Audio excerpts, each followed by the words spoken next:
Welcome back to Retail Therapy. My name's Will DeFries. Barrett Dudley, how we doing? Oh man, it's a mix of good and bad over here. I feel like I always say that to lead off the podcast. You know, I've always got my gripes, but also my, the things that I'm feeling good about. Well, we got fall weather. That's the first and foremost thing that I feel like. I wore a down vest into the office. That's the most retail therapy coded thing that's happening. You know, gets put on the double knees. I got the D-Mays from Huckberry, stomping around in the boots. I have not busted out my double knees yet. Yeah, Maybe those need to make an appearance this weekend. So that's great. On the downside, I just chucked my brand new iPhone out the car, and I don't have my case yet. My case is like I'm waiting on my case. I don't want the Apple case. I'm not sitting there. I'm not being funneled like a lemming into buying the stupid Apple case. I would buy the Apple case if they still had the leather one.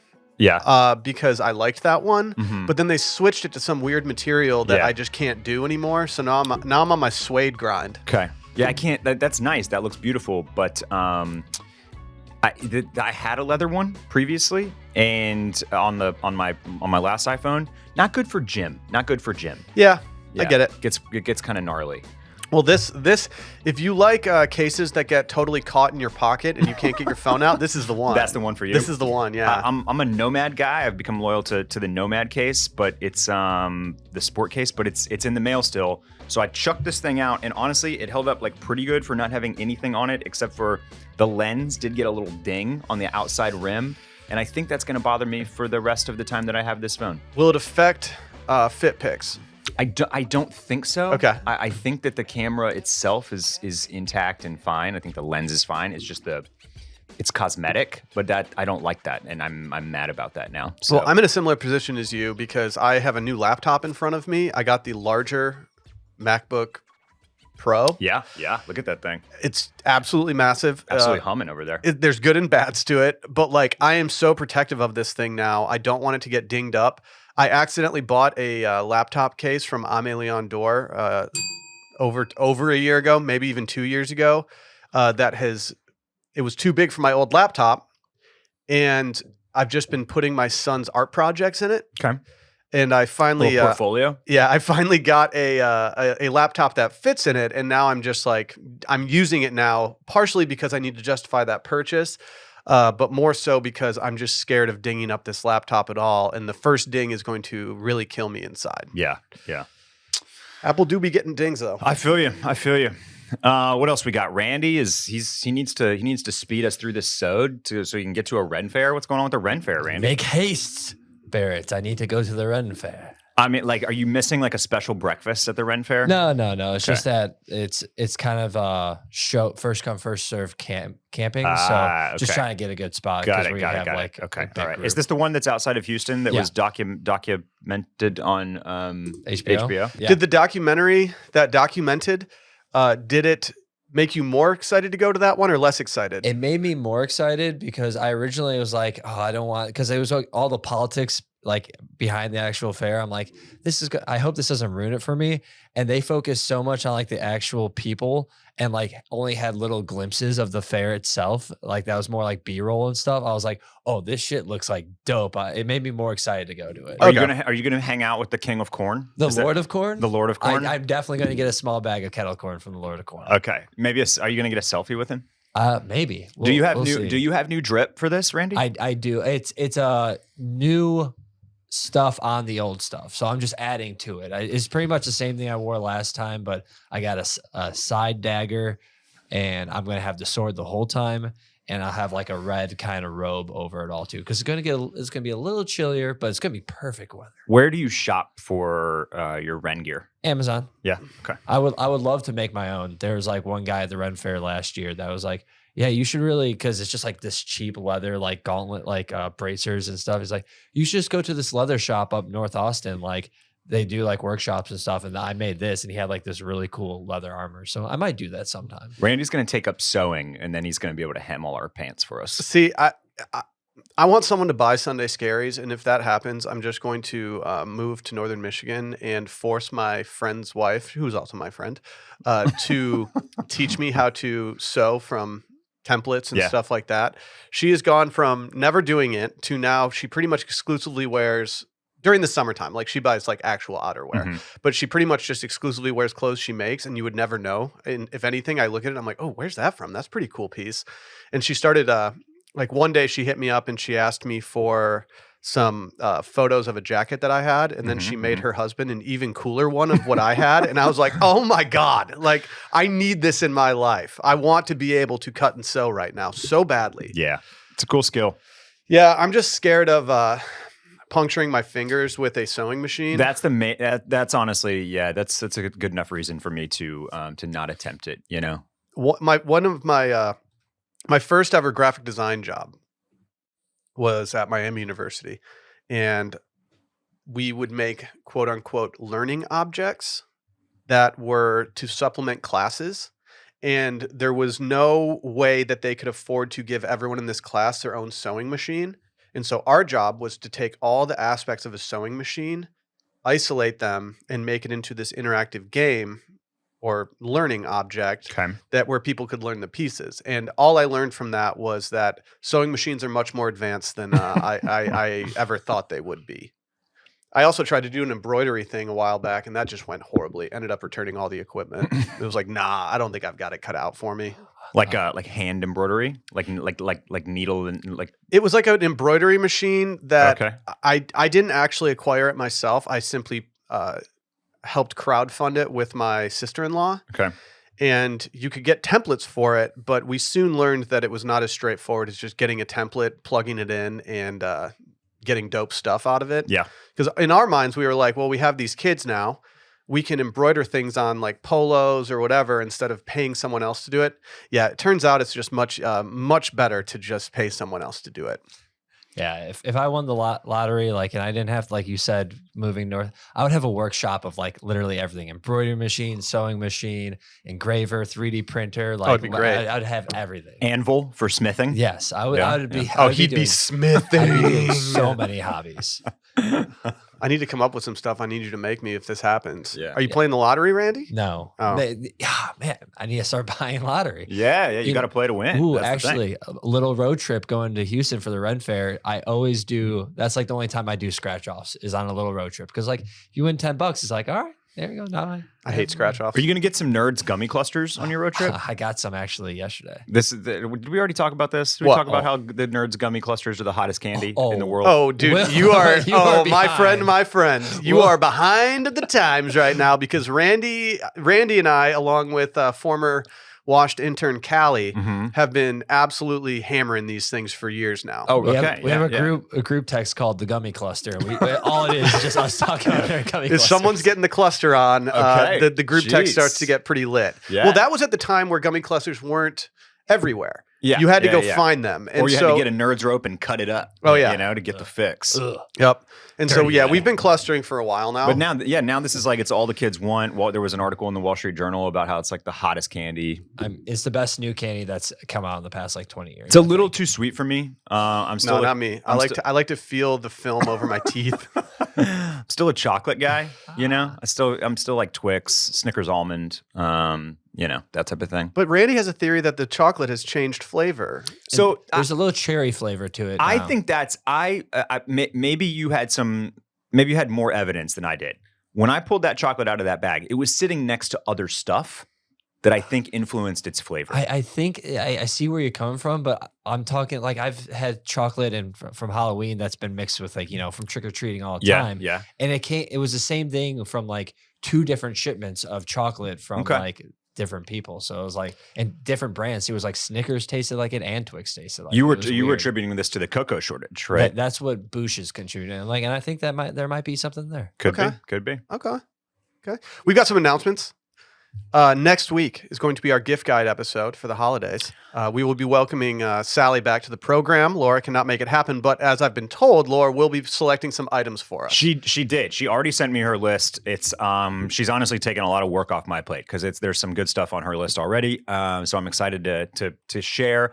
I think we should just post that episode as soon as it's ready. That's fine with me. You know, Fine maybe with get me. it out a little bit ahead of the weekend if possible. I agree. Just because, look, I'm cruising these emails, man, and like sales season has begun. Oh, yeah. We got site wide discounts, all sorts of places. It's only going to ramp up from here. Yeah. So I want to make sure that we put our stuff out there ASAP so that people can get to shopping. You know? Yeah. Yeah. That means we need to get to shopping if we're going to get any of these. That is true. Yeah. Barrett, you've got a slick back today instead of your surfer boy swag. Pushback. Yeah, I was looking up some tutorials for how to like do how to style the surfer curtains a little bit better. Uh-huh. And one of the ones that I said was like, really, you need to like blow it all back Okay. and then let it kind of like fall Makes sense. more naturally. But it's still very, it hasn't had time to fall, and also I didn't have time to really like mess with it a whole bunch this morning because I needed to get here and get Randy to his Ren Fair. I did a beard trim the other day that I took it a little too short, and I was like just kicking myself. And then I realized, well, your beard grows in pretty quickly. Like you're going to be fine in about 3 days. Yeah. Also, go follow retail.pod on Instagram. What else? YouTube.com/Sunday Scaries podcast is where all these episodes live. This if you're listening on Spotify right now, you can also watch video. But I will say watching on YouTube is the best way to watch because Barrett's throwing stuff up on the screen at all times. And as always, retailpod.substack.com. Go make it happen. Before we get into today's topics, today's episode is presented to you by our friends over at Magic Mind. If you're not familiar with Magic Mind, get yourself familiar. Magic Mind is a mental performance shot. You can add it to your daily routine. It helps you get focused, mentally clear, motivated, and productive while reducing stress. It's got mushroom nootropics and adaptogens, plus over 100% of your daily value of vitamin C and vitamin D per bottle. These are just little tiny shots. I don't really want something that I need to drink 12 ounces of every morning unless it's coffee. And so having just something this small that you can just kick back, it's like one of those wellness shots, you know? It just feels good. There's a lot of different things about it that are just great. It's not instead of relying on quick fixes, they believe that mental performance can be tackled on the long term to achieve a balance of productive and stress-free living. If you take it numerous days in a row, that's when you really see the benefits of it. So if you take it for 3 to 4 days in a row, you'll actually start to see more. But the beautiful thing about this for me, I'm a coffee guy. Are you sipping on any coffee today? I do. I've got my Covfefe right here in my mug. It is not a coffee replacement, which is a beautiful thing. If anything, it helps you avoid that caffeine crash. They have 12 active ingredients that help support your body's energy engine. And it just works. It's got that L-theanine that kind of draws out that caffeine instead of letting you get jittery, letting you just get that wired feeling that you can feel. I'll probably have a Magic Mind later today. I know. I'm hoping we have some in the fridge right now. It also helps with less stress. They've included herbs in Magic Mind's formula that helps provide safe and effective stress reduction, a sense of calmness, and a lifted mood without hurting your energy bank. This is all doctor validated. They've had over 200 scientific studies on it. The mushrooms are grown organically in California. Just go learn yourself up. And their matcha, highest grade possible you can get. You know, we're luxury boys over here. We want the highest grade. I'm not drinking your bootleg matcha, but I don't have to worry about that with them. Get that ceremonial grade. You know what I mean? Yeah, come on. I want to be able to have a ceremony with it. Exactly. Yeah. Exactly. Have the squad over. Right now, got a limited offer you can use. You can get up to 48% off of your subscription or 20% off of a one-time purchase. Use code RETAILTHERAPY, no space between retail and therapy. So just retail therapy at checkout. You can claim it at magicmind.com/retailtherapy. Again, retail therapy at checkout. You can claim it at magicmind.com/retailtherapy. We got a whole smattering of topics today. Is there anything you want to start with off the bat? Man, let's see. Let's look at the list. I put some stuff down and you put some stuff down. Do you want to kind of just like you want me to lead a few things? You want to ping pong it, and then we can You want to ping pong it, or do you sure? Wanna, let's ping pong it. Or you want to go my section then your section? Let's start with your section. See where we land. Okay. All right. I am going to start with. Let's talk about Burberry real quick. Okay. We talked about Burberry the other day. I think. Did we not? Did we mention Burberry? No, we did. I brought them up because they did a campaign that went pretty viral in the UK. I don't know. With Cole Palmer, right? Yeah, Cole Palmer and a couple other footballers. And it was the first time where I was like, wait, does Burberry have their sauce back? Yeah. Is it Burberry or Burberry? Burberry. Okay. I think the Brits would say Burberry. I'm fine with that. Yeah. I'm fine with that. So what do you think of when you think of Burberry?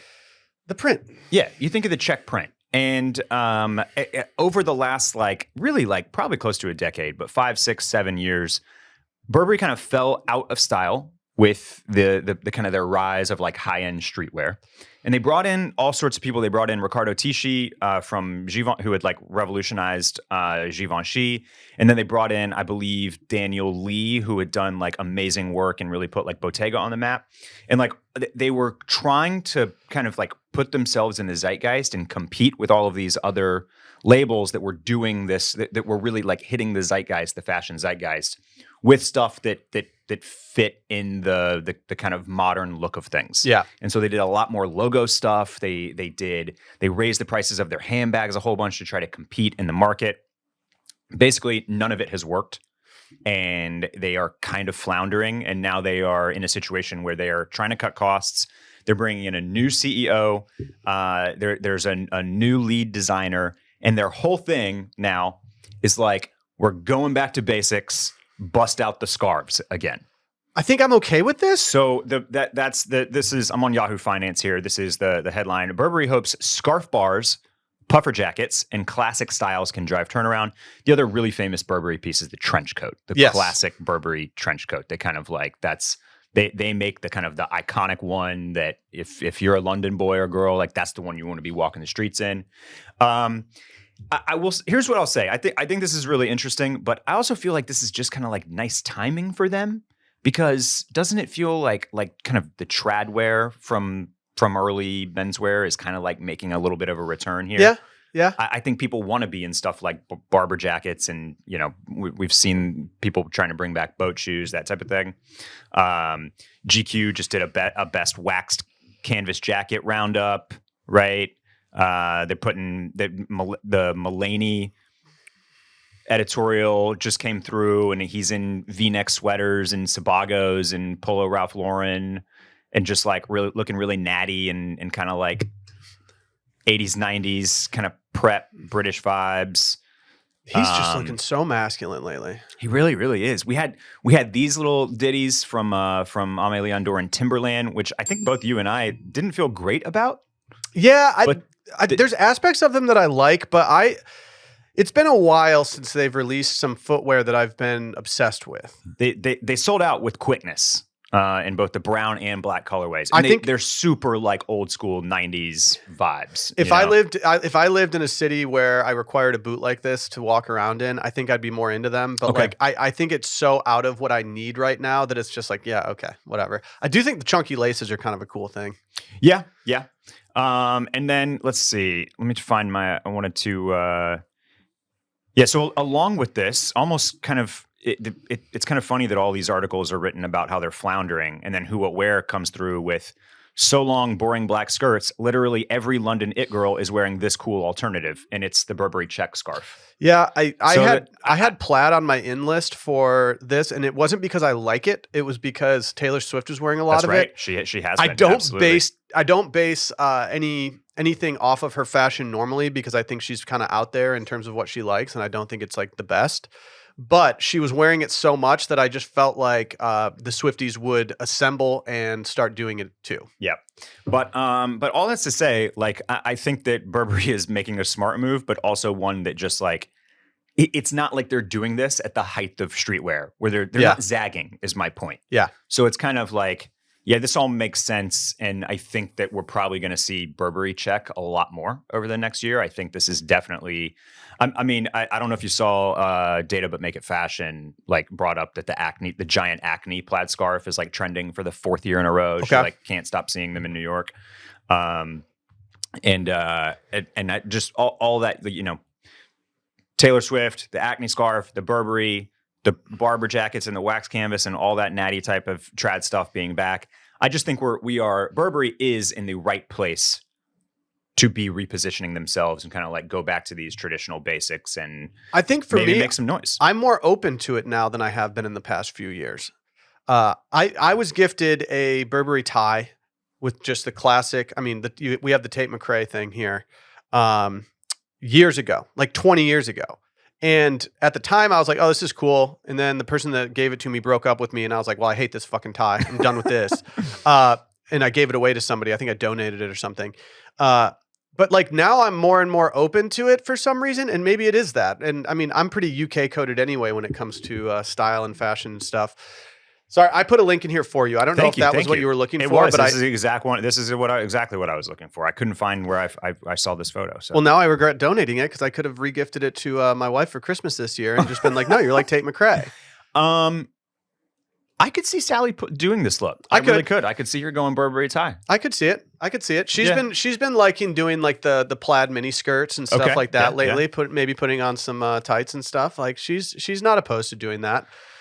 But and the other kind of interesting thing that I saw in some of these columns, and we'll link all the ones that I've got posted here if you want to kind of deep dive this. But like they're also they're using all sorts of fun euphemistic words, but like they're like repositioning their leather goods. And this is unheard of, but they basically are saying that they went too high. They got too aggressive with their pricing. Okay. And they are bringing prices back down on their like handbags and leather goods, which I just like that you never hear about. You never hear that. And if you do, it's usually not good. But this might all work out for Burberry. Yeah. Yeah. I think I'm okay with a resurgence here. I think it kind of makes sense. I think it makes sense. Not to mention that, they got Cole Palmer, right? So he does have the a grasp on the internet. I don't know if it's like the grasp that he wants because most of it is just making fun of his interviews where he gives a big bag of nothing to people, but it's so entertaining that it's like hard to look away. I don't think I want to watch an hour-long sit down with him, but I will watch the 30-second reels about him just talking. The only thing we got to look out for, Will, is I hope this isn't just like a full-on reset button. Like, I don't know if I want to be like doing like pocket squares and tie bars. No. Just yet, you know? Something I don't like is like and I think Burberry is very in the realm of a company that does this, is like the touches of plaid places. Like I don't want dudes to be wearing cam shirts from Modern Family all the time. Cuffs. Yeah, like that's just too much. Yeah. Like we don't need to go that far into Burberry. Like I think it needs to be a standalone piece that is just, it is what it is. It is the plaid. It is in your face and it's there. I don't need the little personal touches. It's just too much for me. Yeah. They got a great logo though. They do. They've got several good logos. They've got some heritage ones. They're probably what you're thinking about, but also some interesting ones in the archive as well. All right, let's ping pong. What you got? Let's start with the Belgian shoes. Okay. I've got some screenshots here from the article from Airmail. I'm not a subscriber to Airmail, unfortunately, but I do follow the person who wrote the article. These are really coming. I don't even know if they're coming back. They're just getting very popular. I've always been a fan of these. At my old job, the owners of the company, they both wore them a lot. And I was always like, oh, I really like those loafers, but they weren't in the realm of possibility for me. And once I finally got married, I decided that if I was going to spend a bunch of money on anything, it was going to be a pair of shoes. I didn't want to wear like the classic patent leather shoes. I'm not knocking anyone who does that, but like it just wasn't what I wanted to do for my personal wedding day. And so I was like, you know what? I'm gonna take my wedding budget for my outfit and I'm going to snag some Belgian loafers. This was at a time before they did their price hike after COVID. They got very popular after COVID. And now I think they might even just be more difficult to even get. There are some parts of this that even say, let me pull it up myself, actually. Here, I'll read a couple things from it. It says, for decades, Belgians signified a chintz upholstered life of inherited club memberships and staff. Part of that perception, no doubt, was due to the slippers' comfortableness, which the company claims comes from piano felt soles and being hand sewn inside out at the home of artisans. A cohort of stylish fans also bolstered the brand's image. Everyone from Kate Moss to Isaac Mizrahi to Duncan Hannah has owned at least one pair. Bernie Madoff has said to own somewhere in the neighborhood of 300. I don't know if you should be making any style decisions based on Bernie Madoff, but he did.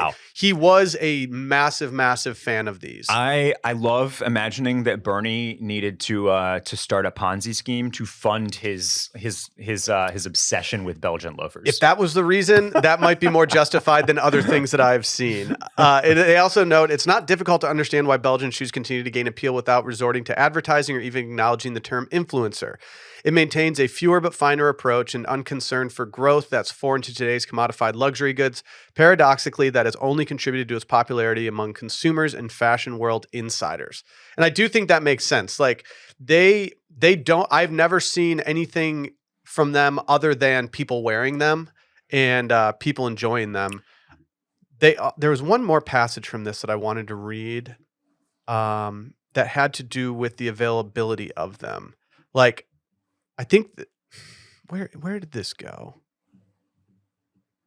Do you feel like these are hitting your explore page? Yes. So it all started for me not on just the explore page, and it started for me on Tumblr. I was seeing a lot of people doing the classic vibe shots on Tumblr. Maybe Right. they're packing their suitcase. Maybe it's just like their closet, a pair of Belgians sitting on like a nice rug, things like that. And that's where I really started to see them more. And I think that might have been what pushed me to actually get some. My only regret with the ones that I got was that I went a little too dressy with them. And I don't want to I know that if I beat them up a little bit, that they would become less dressy. Yeah. But I don't want to beat them up because I still want to wear them with my tuxedo.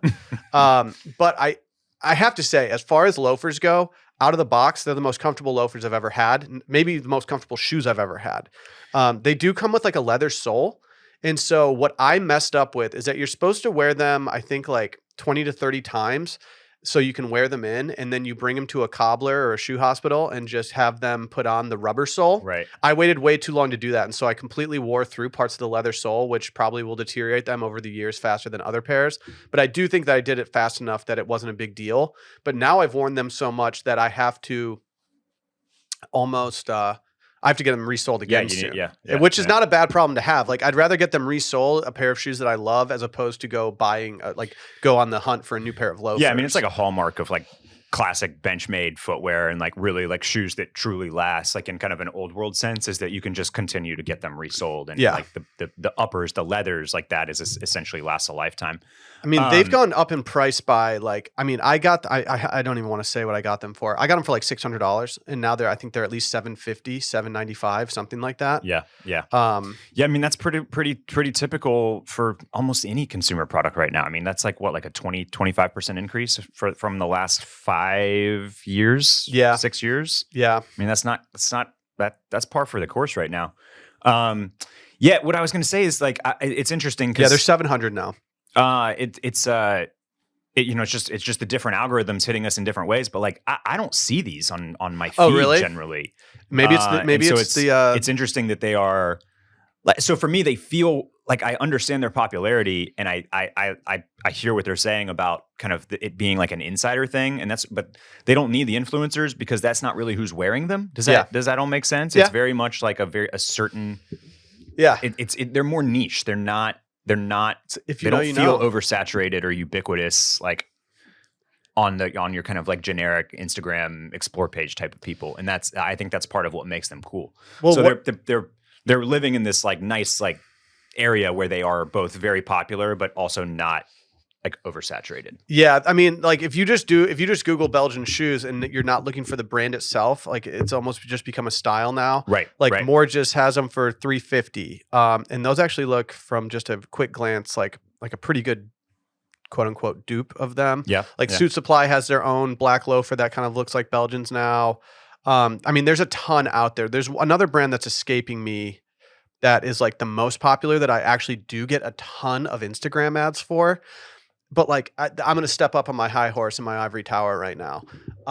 Like you can tell the difference between an actual pair of Belgians and, Belgian aspiring shoes just by the little bow that they have on them. And like, now that I have a pair of Belgians, I can actually take the stance of like, oh, well, those aren't real. I feel like an asshole when I say that because it is an asshole thing to say. But like, I think the people that own them, like, it's a sense of pride. It's like, oh no, I have the actual ones. Like, I'm excited about it.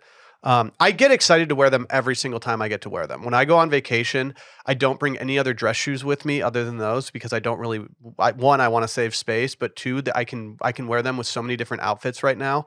I mean, black loafers have been in vogue for a few years now. Wearing them with socks, wearing them with whatever.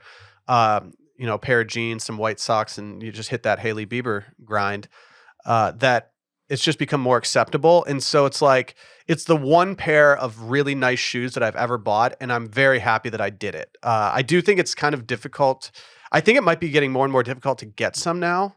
At the time when I bought them, it was one of those things where the sizing was kind of off. I wish that I could have been able to go in the store in New York and try them on. I tried like 4 different pairs before I settled in on some, and I got them the day before I left for my wedding. The customer service team over there was like incredible. They overnighted them to me because they knew that I had the wedding coming up. But like, yeah, I don't know. I mean, I don't know if they can actually get to the popularity level that other things get to with just on price alone. You know, They do not seem like they are purchasable on their website. they were before. Yeah, I think they might. I think they might have taken this back. We wanted to stop in there when we were in New York. Sally's always wanted a pair, and we talked about maybe trying to figure out a way to do it for like a Christmas gift or something. Maybe splitting the cost or something like that. But I told her, I was like, you have to try them on. Like, it's not, I don't want to deal with the back and forth shipping after Christmas and everything. Right. The biggest issue I have with them is the colors that they have. Yeah. The piping. Limited selection there. And like the piping on them is they rarely do a pair that has the same color piping as the shoe. And for me, I don't really want to have these like more out there things. I want it to look more classic, and I think having a uniform color helps that. And so it kind of drives me crazy that like you'll find a pair of brown ones with black piping, and I'm like, I don't want brown and black. That's not what I'm trying to get. I would like an all brown pair. I was thinking about getting a second pair after how much I liked the first ones, but then price hike, the colors, stuff like that, it just kind of pushed me away from it, and so I'm just going all black now. I have actually, just because I know at least one person will reach out about what I got. I have the Mr. Casuals, which is kind of a misnomer for them just because they're not casual at all. Let me see. And I have them in the lizard calf in the black. And the reason I went black was because I wanted them for a tuxedo, but at the same time, I also liked that it was black on black piping and didn't have to think about it. Yeah. But I do think that there's a lot of like their popularity is rising. And so there are a lot out there that are much more reasonable. And I don't think you should if you want that style and you don't want to pay that price or deal with the annoyance of trying to get them, I do think it makes sense to, go through the process of looking for some that are half the price. I mean, you're still going to pay a decent amount based on the quick Google searches I've done. Mm-hmm. But they are so versatile that like, I kind of feel like the cost per wear will go down and down the more you have them. Love that CPW. I mean, should we talk 90s office culture, since I think this kind of goes that way Sure, with sure. Bernie Madoff being an absolute stan? Yeah, you think Gordon Gekko had a pair of these? He definitely had a pair of those. This is something that I sent you just an Instagram. It's a New Yorker article, but they had a nice little like Instagram carousel. And I honestly, I haven't even read the article, but it's called "The Frightening Familiarity of Late '90s Office Photos." And looking through this, I had like this crazy nostalgia for visiting my dad's corporate office in the 90s. Mm-hmm.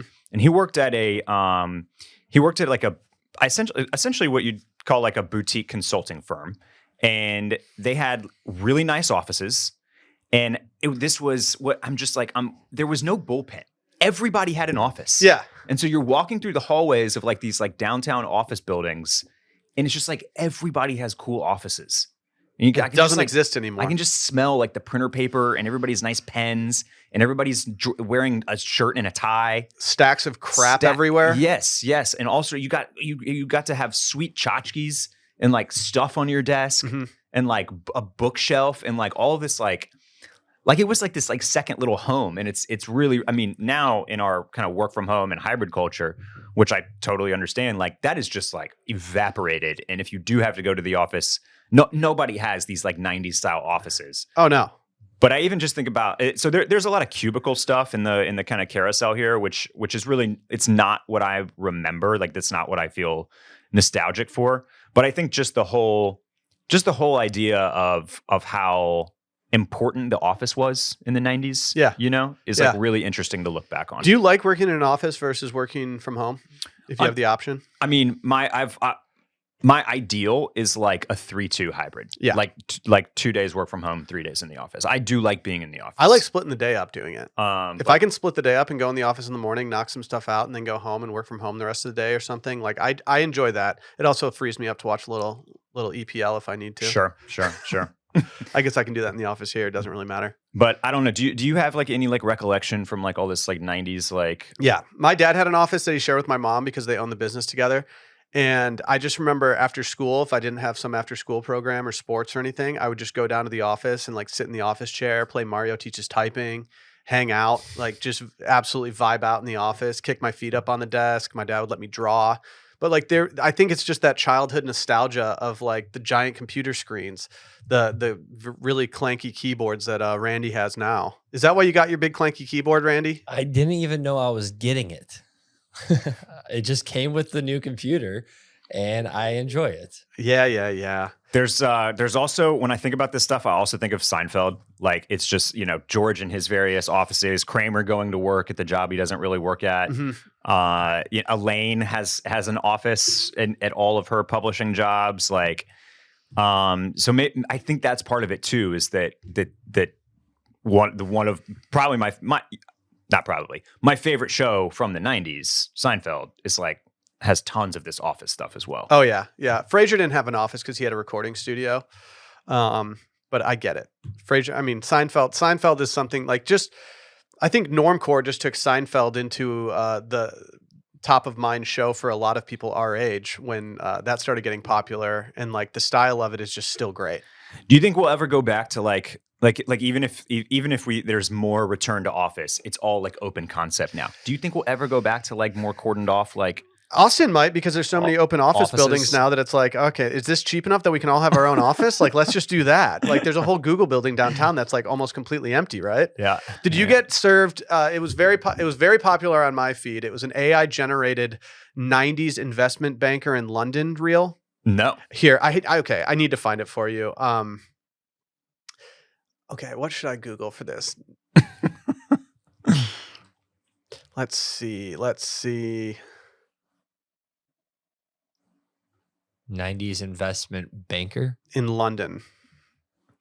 It was this reel that was ridiculous. And it was just really good looking dudes, AI generated, but like I was getting shared by I can't find it quickly. But it was just this reel of like these really good looking dudes with like perfect slick back haircuts, like you'd see Gordon Gekko having, dressed to the nines in like perfect, the suits that they had back then, big shoulders, pinstripes, everything. But there was something about that was like, oh, this is kind of great. It's really douchey looking, but it was just great. And it kind of fed into the same 90s office culture thing that you're talking about here. Did y'all see the AIs of Donald Trump and Joe Biden hanging out?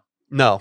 Wait, that's real. I've seen some of them like kicking back beers and shooting guns. Is that what you're talking about? Yeah, there's like I think there's a whole series of them. There are these AI videos of like, and it's like them like buddying, like eating ice cream together, like doing all sorts of activities together.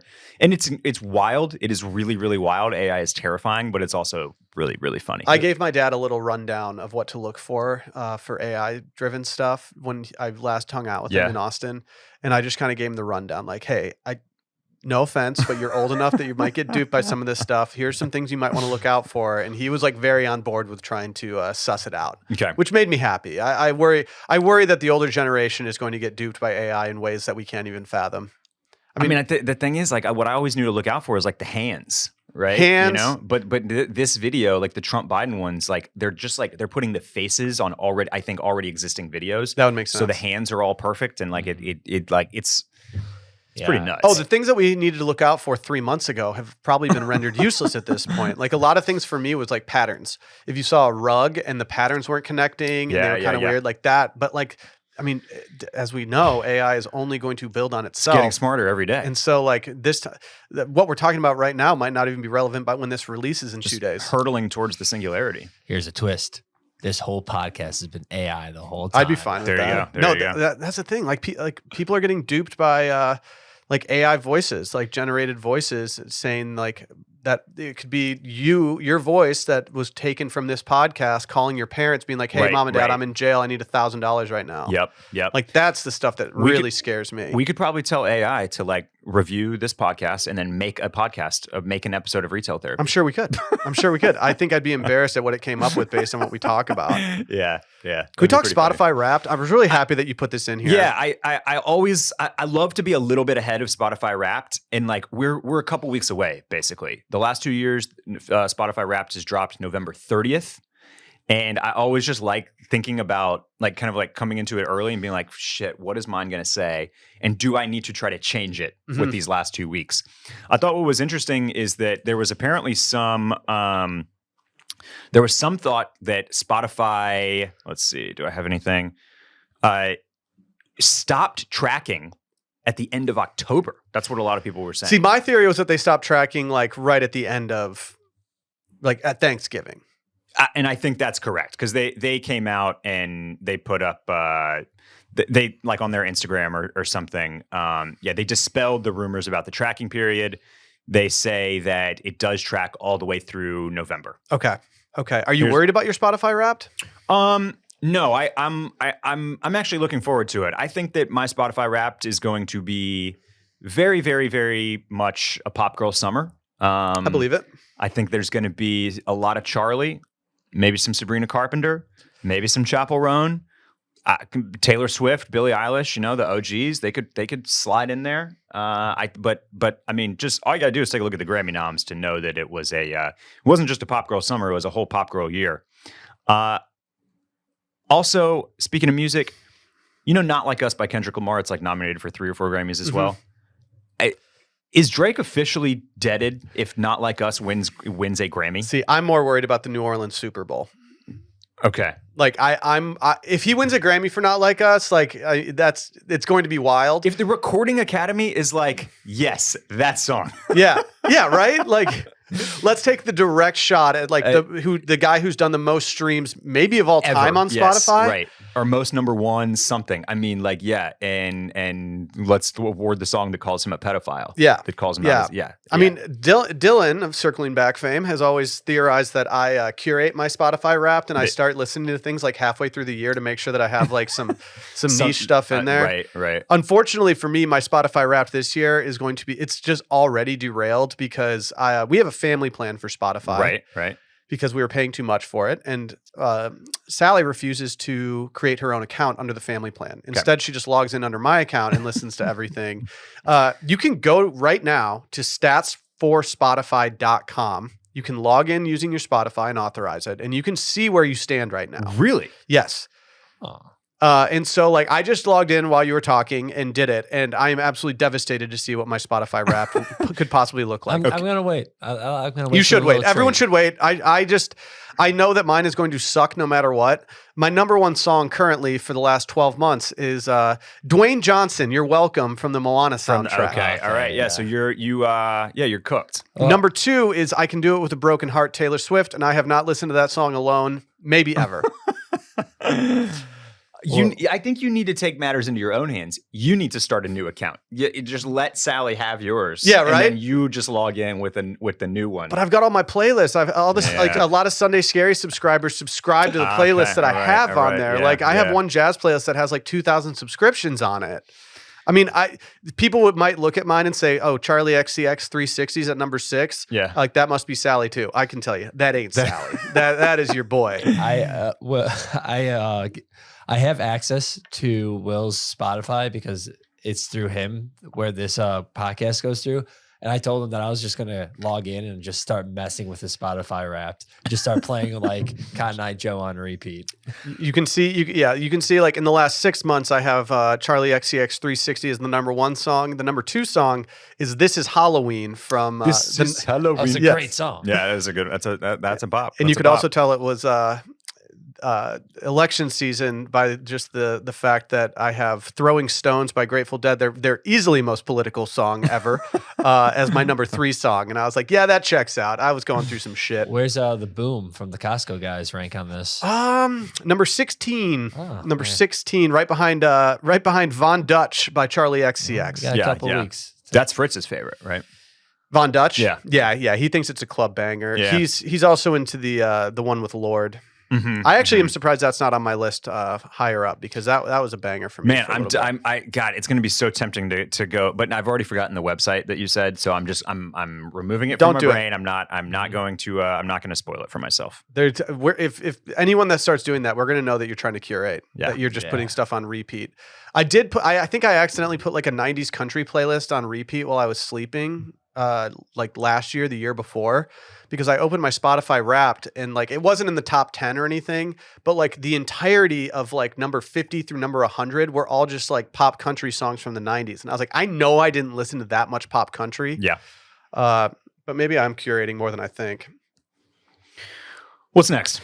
Let's hear from our friends over at Early Bird. If you're not familiar with Early Bird, these are recreational hemp products. These are just great gummies that have 2.5 milligrams of natural THC and 12.5 milligrams of CBD in each gummy. These things are formulated for fun and to make you feel good. There are a bunch of use cases for it, whether you're going out for a night on the town and you just want to lay off the sauce a little bit.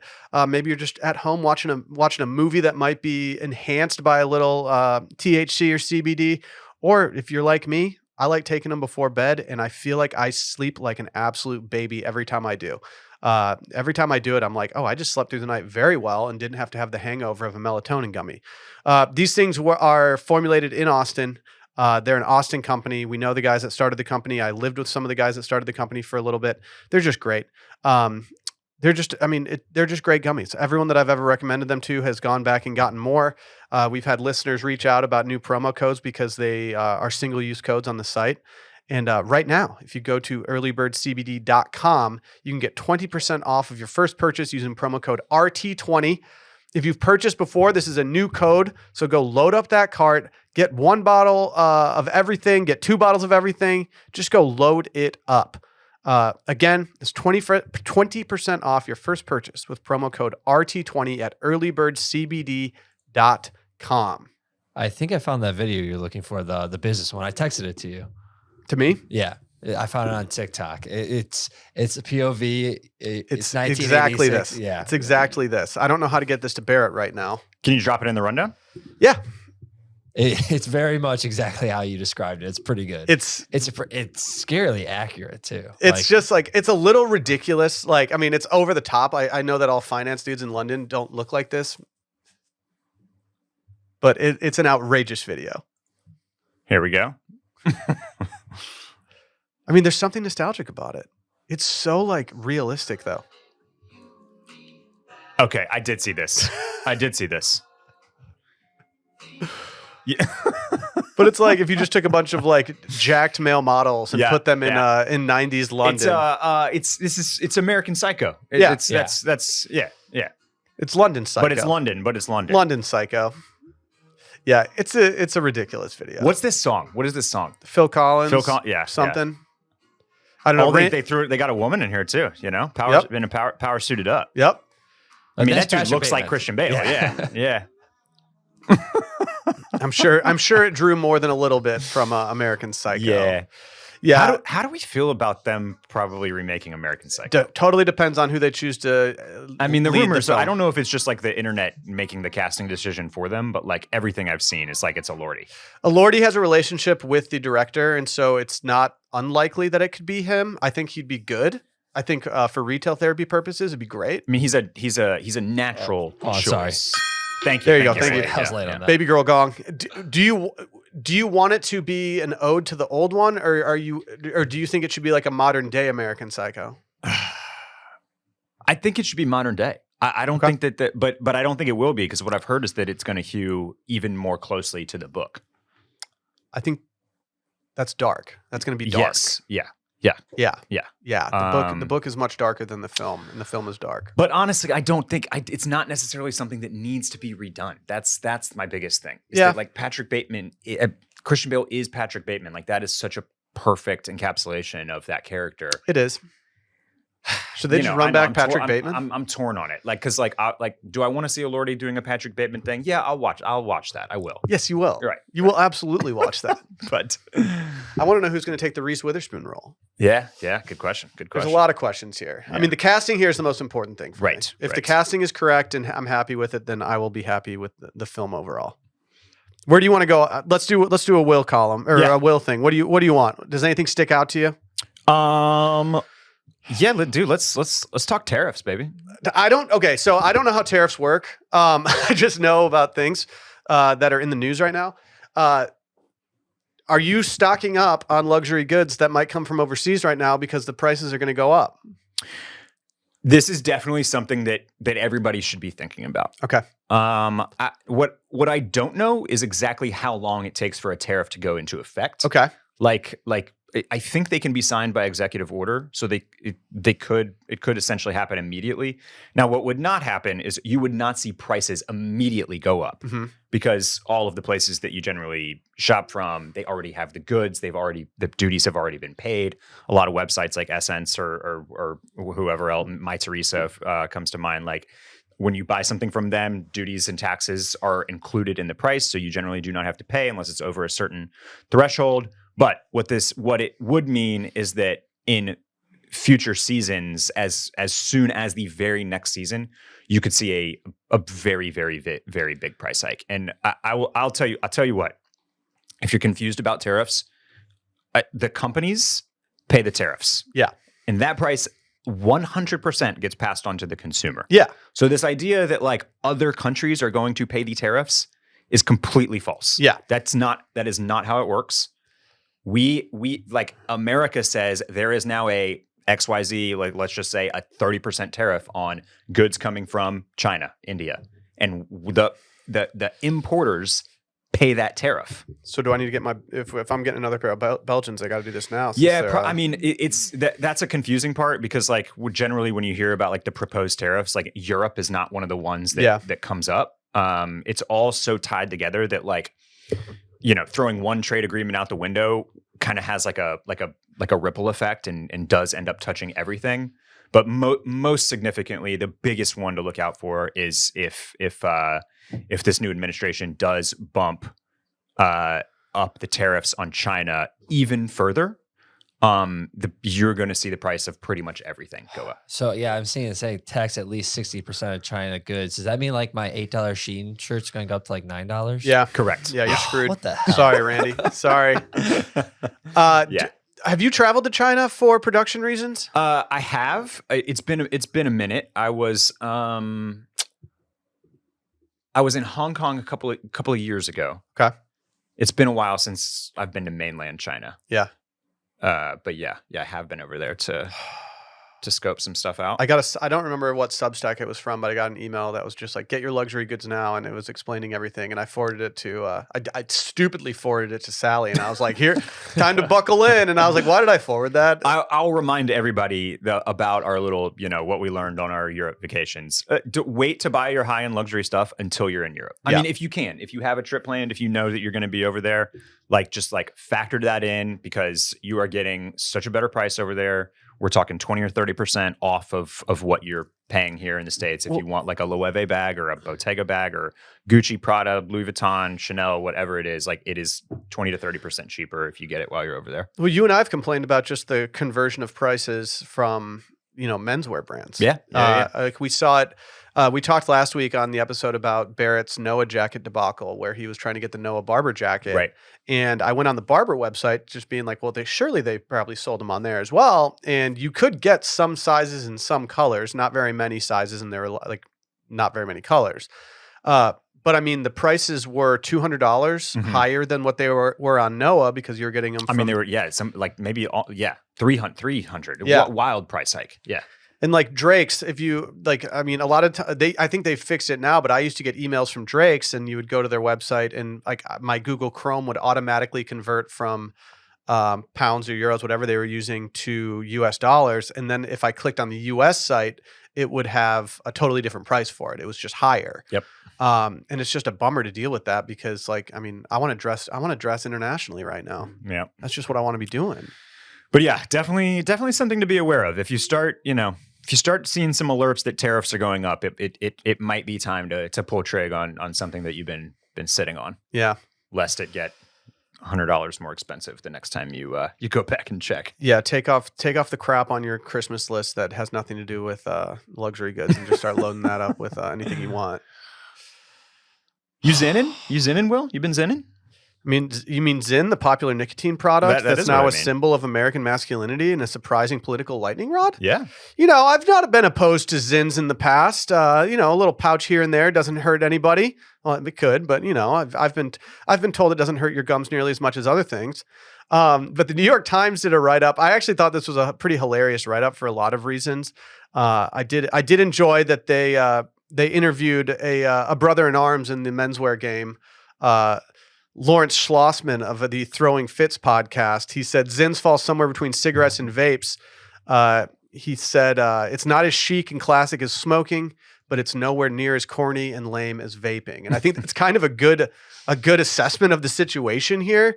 Do you see a lot of people zinning? Do you notice when people do it? Do you notice people you work with or anything like a ramp up in it? I do think that there is occasionally some zinning going on at the old Haller Brothers HQ. I don't see it, nor do I notice it. It's not that rampant over there.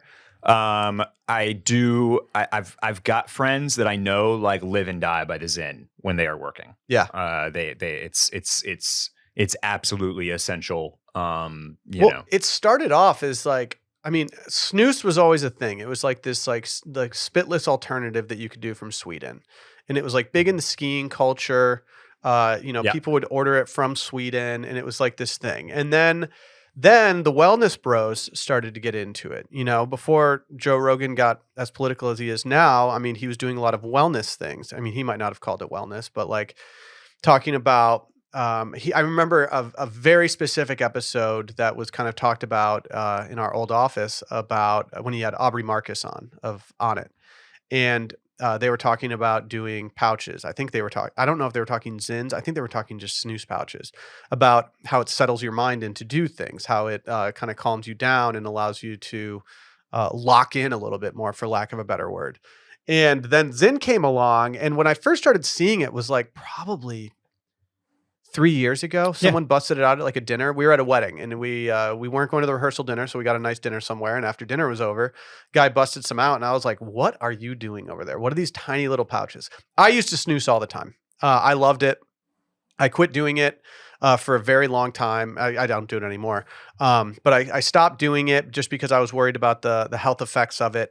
And when I saw the Zyns, I was like, what are these little like training wheels that people are doing? Like, isn't this just going to propel people into it? But if anything, I've learned that people are just completely content zinning. Like, I don't know anybody who has gone from zinning to like Copenhagen long cut or something. Like that would just be a crazy move. No. Yeah, absolutely not. It does lack the sauce of a cigarette though. How does it compare in intensity to a like classic skull pouch? Nothing. Like if you're going from skull pouches to like a Zyn, I don't think you're going to feel much. Okay. If you're used to that sensation. Well, the reason I ask is because infamously, the very first time that I tried a pouch was at a fraternity party. I was probably 19 years old. Mm-hmm. I got the biggest like head rush high of my entire life within like 15 seconds of popping this thing in my mouth. Yep. And then I spent the next 15 minutes throwing up in the bushes. That's correct. Yeah. That is correct. The first time I ever did it, I was on the golf course, probably around the same age. And one of my buddies had some pouches and he put one in my mouth. And by the time I got to the green from the tee box where I put it in, your head was spinning. I was throwing up on the side of the green. I was like, yep, I get it now. And you know, like, so like how, like is that going to happen? I think if someone just like tried it out of nowhere, I think you might get a little head rush. Yeah. And I think what would cause you to take it out would be nausea. Yeah. Okay. But it doesn't hit you nearly like that does. I mean, they're nicotine free. No, not nicotine free, tobacco free. And I think like that helps that side of things. But like, I don't think it's a cool symbol. Like, I don't think anyone looks at someone doing a Zyn and is like, that's cool. Like, oh wow, that's cool. I don't know. I think they've taken on like a very, this is what's the byline here on the Times article? Zyn nicotine pouches have become a new symbol of American masculinity and a surprising political lightning rod. Like, I definitely think like it's zinning is definitely like bro culture. Yeah, it's too, but it's too broy to me to be cool. You know, that's how I look at it. I don't know. They have like videos of like, I saw a video recently that was like some very good looking Swedish girls all pulling their lips up and having them in, and guys were like losing it, being like, oh, this is like, I love these girls, whatever. Apparently it's huge. But it's kind of like a bit. Like every single girl in Norway and Sweden is just like snoozing all the time. Yeah, I think it's huge over there. Yeah. I think it's huge. I also think they probably have like the best product for it. Yeah. But like, I still don't look at it as being something cool. Like, I just kind of think like when I see someone doing it, I'm like, oh, they're just doing it. Like, it is what it is. I think it's more of like the masculinity thing. It's like drinking beer. It's like that type of thing. Yeah, exactly. Yeah. What have you read this article? What does it say what is the political lightning rod around it? That there are certain politicians who just want to get rid of Zyn. Right. I think I forget who it was. What's his name? I can picture his face right now, but his name's escaping me. Who just came out and said like we need to put a ban on it. I remember Tim Walz decided that they were going to tax it like 90%. In Minnesota, I think. I don't know if that actually happened, but people were not happy about that. And I don't know. I mean, Tucker Carlson, he is sober and absolutely loves Zyn. Like he like hangs his hat on Zyn. And so like I just think that bro-y political realm, it just kind of has some Zyn connotations to it. Zinfluencers. That's a great term. It's a great term. Tucker even said he touts the product as, quote, a powerful work enhancer and also a male enhancer. Does he mean male enhancer as in like the sexual way, or does he mean I don't know. I think he means it as like it enhances your masculinity, but I don't know. Maybe he's like using this as a boner pill. Yeah, who knows? Who knows? I don't know if I want to find out. Should we treat the rest? Philip Morris has denied this claim. That makes sense. Yeah, that makes sense. Yeah, I mean, but like you just a scan of the column, you see like the Nelk boys. You see, Tucker Carlson. Okay, so this says still conservative figures have embraced Zyn as a useful grist for the mill in the culture wars, turning the nicotine pouches into chiclet-sized symbols of freedom. So this is the Dems, the Libs, they're the ones trying to crack down on Zyn, and the Repubs are like all about it. They're supporting it. But this says, let's be real. Like if we're not going to ban cigarettes, why would we ban Zyn? This doesn't make any sense to me. Like I don't you know what I mean? Like, yeah. I don't know. Just I don't trust any of this stuff because it just all feels like Philip Morris, one of the biggest lobbying like companies that does the most lobbying ever in history. Like who knows what to think. Well, this also says last month, Mr. Trump started running campaign ads targeting men under 35 in battleground states, featuring YouTuber Jake Paul, stoking fears about potential Zyn restrictions. But I don't know why we would assume that there's going to be restrictions from Trump just because it doesn't really explain it in the article. What are you laughing about, Randy? that quote that Margie Taylor Greene called for a Zinsurrection. Called for a Zinsurrection. Okay, so the R's have taken. All right, they are championing the Zyn. Damn, that is God.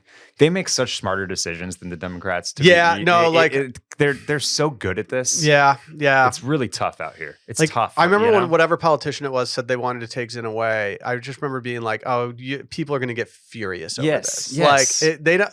Like tariffs, whatever. Like we'll think about that later. But if you're saying you're going to take like these dudes' Zins away, that's when you're going to get enemies. Young men switch so hard to the right. The left wants to take the Zin away. You can't be doing that. Come on, this is very black and white, guys. Stop that. Back the Zin, Jesus. Should we treat the rest of these like some quick articles of interest before we do wish list? I think we can. It's just a few. It's a few more that should be pretty quick. Okay, New York Times wrote up burgundy. We've been talking about this being a replacement color for green, navy blue for a while now, and I'm actually surprised this is such a recent column because it seems like there's something they'd write before, but they just give a bunch of things. Sally's been wearing more burgundy. I've been liking it more. I just think it's here to stay for a little bit. Yeah, I'm seeing it more and more. I do think it's been kind of bubbling and simmering as a hot color for a few fall seasons now, but it continues to trend. It continues to pop up more and more. And here's how I know it's been a minute, because this world of colors I'm always a little bit averse to for a number of reasons. The first and foremost is that if you get too burgundy maroon with it, it starts to look very Texas A&M-y. Which you can't have that. I can't do. And then when you bleed into like other reds, then we look a little bit too OU-ish, right? Right. So and yes, that is just how my mind works. I'm like these colors run deep. This burnt orange blood of mine. Look at your shirt right now. I was gonna say, and so so this is. Oh, I'm not saying it, but you should probably still ring the bell anyway, Randy.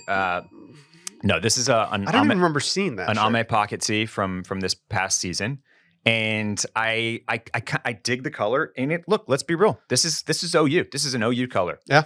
But it's kind of taken a hold of me, and I'm willing to do burgundy, merlot, crimson red type colors now. It's sometimes fashion hurts. Yeah. Sometimes you have to make some compromises and put away your grievances and your Let bygones be bygones. Just don't wear it on game day. The first time I Exactly. showed up to my father-in-law's house, who went to Texas, he loves Texas. I pulled up in my maroon Ford Fusion, and he said, "Oh, A&M colors," and I was like, "Oh no, I've done something bad." Oh, something I wanted to make a note of on the Zyn conversation. I had like put something in like Sunday Confessions or something else that was on Sunday Scaries, and the amount of responses that I got from people asking what Zyn was, it kind of shocked me. Okay. I was very surprised by that, just by the way. I was like, oh, okay. I guess it's not as well known as I think I do live in some broy circles. So Scaries has a lot of female followers. yeah. And if I texted Laura right now and was like, "Do you know what Zyn is?" I'm not sure she would be like, "Yes, I totally know what Zyn is." I want you to do that later and find out. I'll run the experiment this afternoon. Let's talk Dolce & Gabbana and Skims collaborating. Yeah. I don't really care about what they collaborated on from a product perspective, but I think this is one of the best looking campaigns that Kim Kardashian's ever done. This is a sweet campaign. This is really good. They crushed everything from the aesthetic to the photography to the whatever cameras they used to shoot this, the set for it, her hair, everything is so old school Italy looking that I'm more impressed than anything with just the marketing behind this. Yeah, this is playing on like classic kind of Italian bombshells and pinups and Monica Bellucci and like all that kind of really, I would say. I mean, there's a lot of eras that this stuff is pulled from. It kind of has like a 60s, 70s look to me, but really, I think it kind of like goes all the way into to 80s with this type of stuff, and like kind of reminds me of House of Gucci, that type of thing. And it's so well done. I should note that Dolce & Gabbana was sort of canceled about 3 years ago. I think that they have rebounded from that, just like all canceled things do. But I'm giving credit for this campaign to Kim and to Skims because they always crush. They crush their campaigns. They hire the right people. They've got a smart marketing team. They have a really, really, really smart marketing team. They put out good product, and there is a reason why Skims is so successful and people love that stuff is because the product tends to back it up. Yeah. So shouts to Kim. This is an awesome campaign. Looking forward to see, it looks like it's going to be very kind of maybe animal print and kind of kind of classic like lingerie type stuff, vintagey looking. Yeah. But I wonder what the price point will be. I wonder if it'll be closer to Skims or closer to Dolce. I'm excited to see. Or just like right down the middle. Yeah. I'm excited to see. It has to be higher than everything else they do at Skims. Definitely. How high they go will be interesting. Yeah. Yeah. I'm going to skip this last one because I'm just going to lump this in with my wish list item. Okay. I want to get a denim shirt. The only thing that I own that's denim shirt adjacent is like it's not a shirt. I can't button it. It's really up. like a shacket, right? Yeah, It's a I shirt can't jacket. open it up all the way. But I've been seeing a lot of people. This is not the best example for it, but it's the example I had this morning when I was putting this together of just like people layering this stuff. And when I think of someone wearing a denim shirt, my honest first thought is Ralph Lauren wearing denim on denim. Yep. And denim on denim is not something that I am willing to do in life because I don't think I can pull it off very well. But I do like the idea of wearing a denim shirt underneath something as like the base layer of what I'm wearing.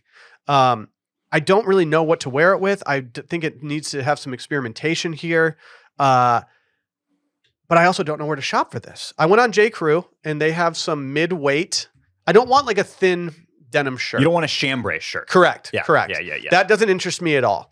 But I do want something that has some weight to it that is very wintry as opposed to, the chambray that you see that I'm going to sweat through immediately. And do you want it to be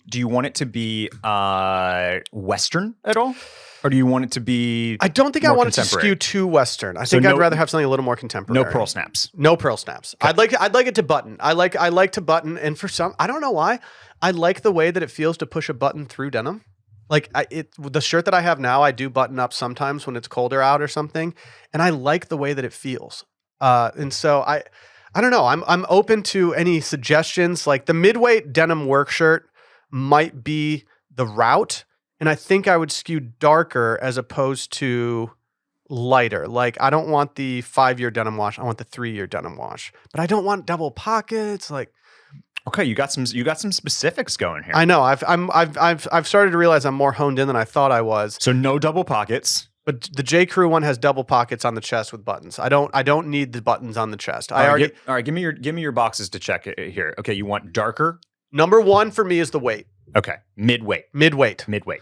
Number 2, would be, I think, darker. Like, do you want a dark denim or do you just want it kind of in that mid blue or darker range?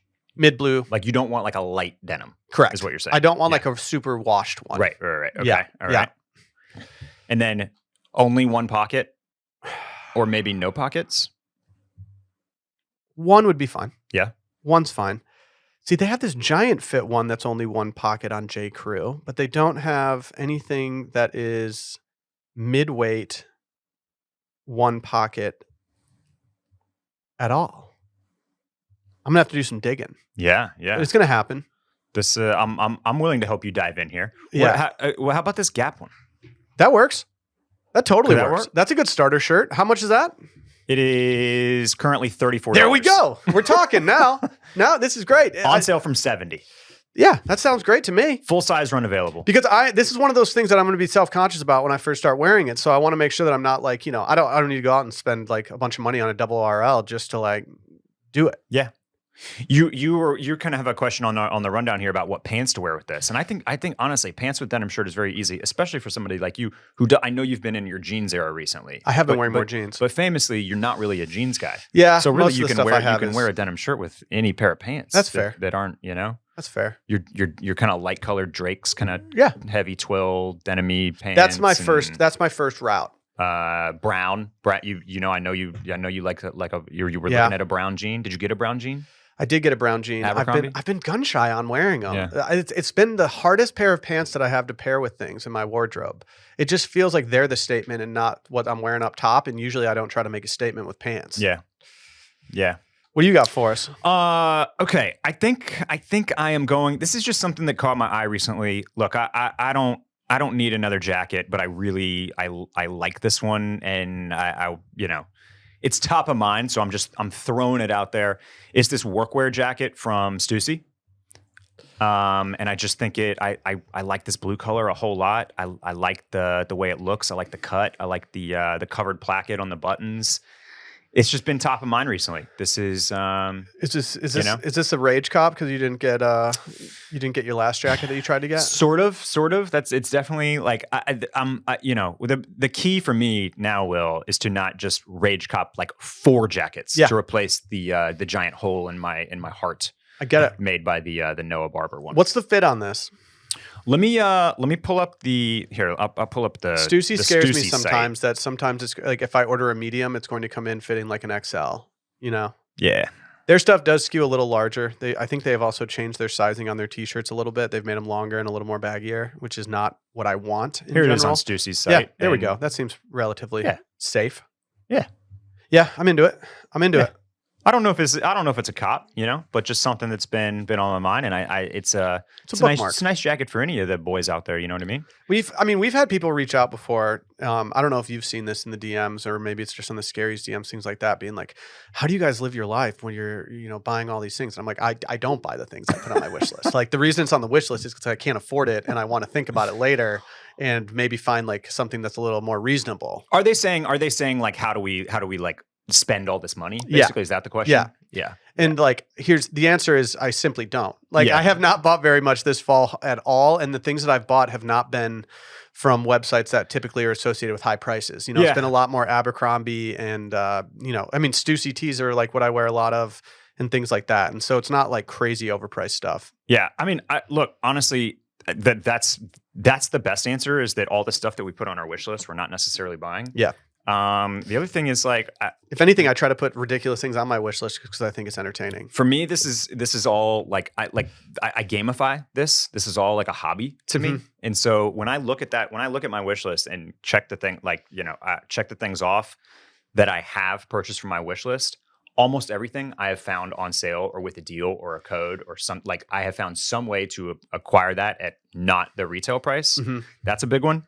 And then everybody has their hobbies, man. Like everybody has like the things that they spend money on. Oh yeah. Right. Like, Randy's going to the Ren Fair. You going on golf road trips. Like I'm fucking shopping. Yeah. I can't shop after this golf trip. Like it's, I feel bad about saying it, but like, I don't really have that many other hobbies besides, I'm not I don't golf very often. Like, I'm not playing tennis anymore. Like, I don't have like this is what I do. This is what I spend. This is where I carve out like my disposable income. This is where a lot of it goes. This is what sparks joy. Yeah. Do you still flip stuff at all? Yeah, that's a good point. I'm constantly selling stuff. Yeah, too. I said that to someone recently. I was like, Barrett's much better about doing that than I have ever been. You know, I have certain things in my closet that I'm not willing to part with because I spent a bunch of money on them. Yeah. But in reality, I should strike while the coals are hot and actually just sell these things right Yeah. now. Like, that's what makes the most sense. I'm about to spend way too much money at the Ren Fair. I can't wait. I can't wait. He took $300 in cash out. One of the golf courses we played the other day, they weren't telling us our totals as we walked through the pro shop and bought stuff, and they didn't have a lot of prices on some of the things. And I was just like, man, I do not want to log into my Amex card and see what I just spent at this pro shop. And it was pretty much the exact amount that I would have thought, but I was like, yeah, that not gonna buy any new clothes for the holiday season. Yeah. Well, hey, weather's here. It's time to bust out that big stack of sweaters that you were talking about. I'm excited. I'm going to a concert outdoors tonight, and I'm going to put on a vest and a long sleeve shirt and just live my best life. Who are you seeing? King Gizzard and the Lizard Wizard. Oh yeah. Okay. I'm not super familiar with their entire catalog, but I've watched some of their live stuff on YouTube, and I've listened to some of their live stuff, and it seems like it's going to be a fast-paced, entertaining concert.